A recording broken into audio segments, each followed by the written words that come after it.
Okay, guys, so we are going to build a flow chart of all our vocabulary so we can see how all of these words that we've been talking about connect. So we're going to start with our main topic word, and that is matter.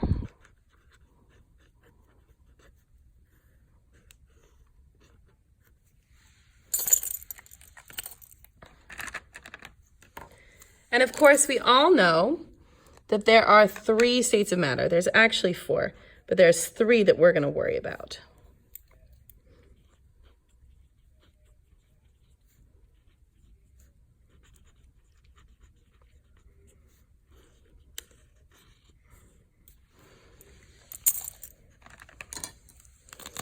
We have solid,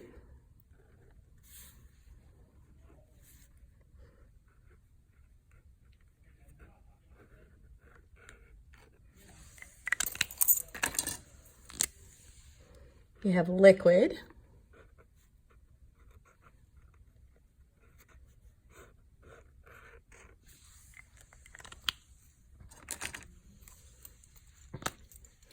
and we have gas.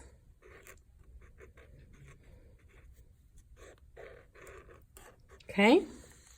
And we know that the way we go from solid to liquid to gas, so if I want to go this direction, I'm going to have to add energy.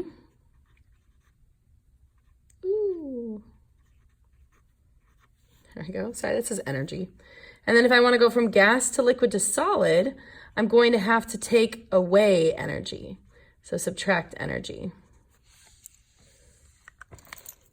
Now this should be review from 6th grade science. All right. Now we're going to move over here and we're going to talk about how we classify matter. And when we're classifying matter, we have 2 types of matter that we talk about.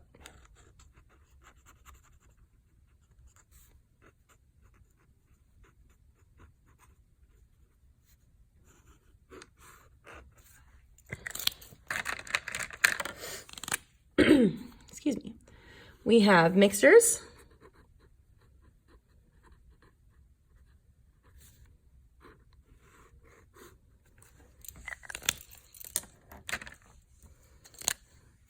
and we have pure substances.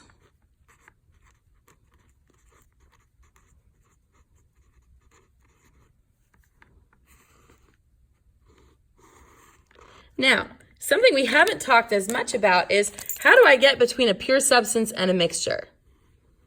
Well, I can take a pure substance and turn it into a mixture, and I can take most mixtures and turn them into a pure substance. How do I do that?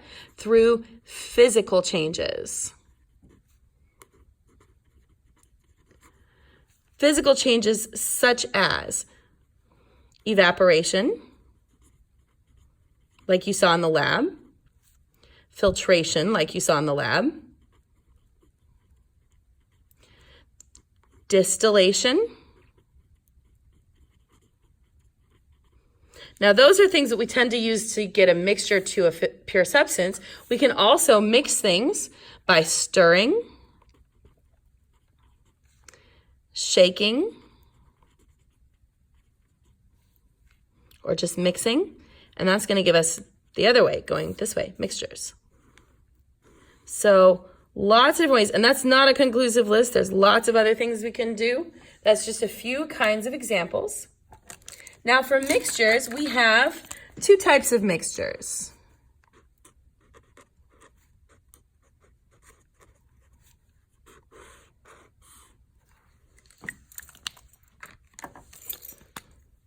We have what is called a homogeneous mixture.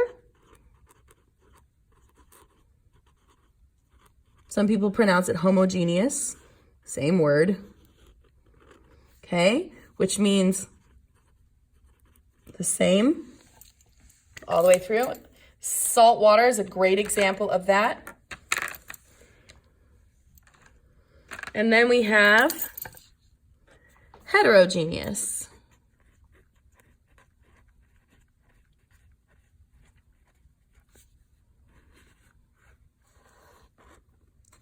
This means different. So in other words, you can see the different pieces of it. Great example of that is pond water. So when I take a sample of pond water, you can see all the crud in it. You can see that there's water, but there's also little green things and mud and dirt and all sorts of yummy, delicious stuff. All right, so those are our mixtures. So let's come over here and talk about pure substances. Again, there are two types.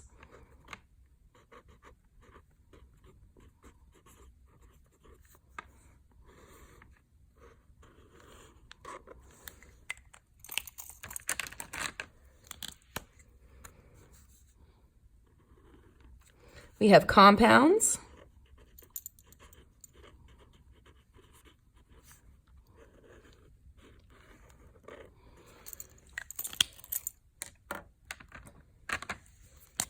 And we have elements.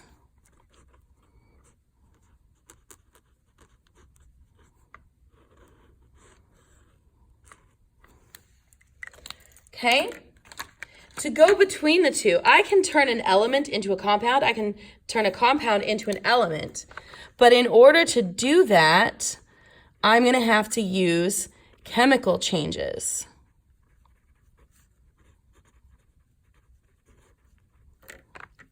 Which means breaking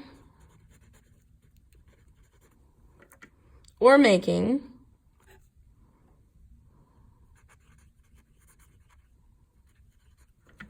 bonds.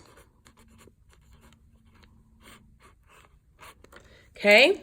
If I do that, I'm going to see evidence of a chemical change, such as a change in energy, a change in color, formation of a gas, formation of a solid, or there could be an odor. Okay, so this covers pretty much everything we've talked about in this unit. Okay? So this is sort of how all of that vocabulary connects.